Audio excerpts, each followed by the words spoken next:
Now, the beautiful sunflowers that I've planted in the Grow My Own area have brought a smile to my face every time I've come down, and we should have that. While you're growing your own, there should be some beautiful flowering plants dotted in. You need to sow your sunflower seeds from April to May, 10cm pots of peat-free compost. Push the seed about 1.5 centimetres into the soil and then give it a bit of water.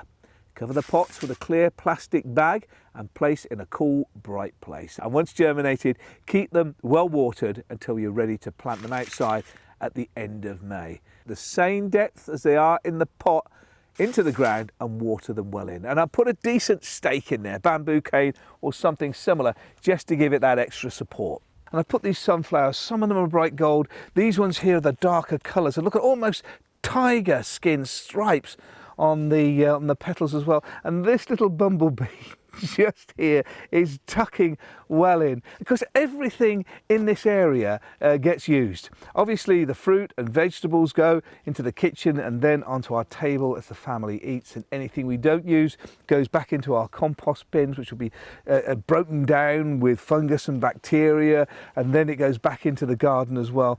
And the flower heads from the sunflowers that are given so much beauty during the summer, I dry them.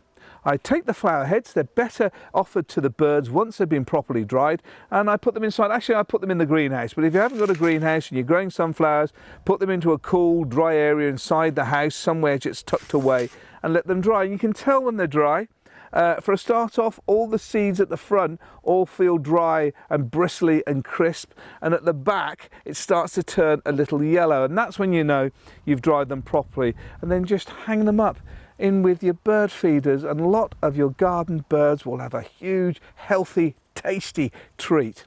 So the magic of growing flowers, especially sunflowers in your veg plots, has so many different uses, and all of us benefit. My family's tummy from what we eat, and the pollinators that visit, and the birds that come into the garden as well.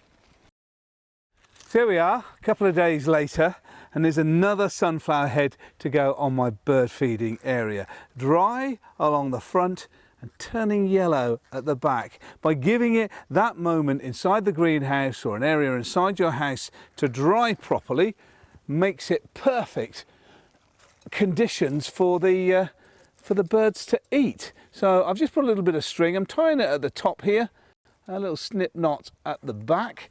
There. I've left a few leaves on as well, a little bit of good landing and a little bit of shade. There's plenty of other food on the bird table and some fresh water as well. My kitchen's just over there, so I see them in the morning as the young birds come. Incredibly nutritious beauty for me to look at, and of course it builds back to supporting that very important part of the garden, the soil, when it's composted afterwards. Nothing goes to waste. Well, thanks for watching. If you like the video, please give it a thumbs up and share. And for more great videos like this, visit my website, daviddomoney.com.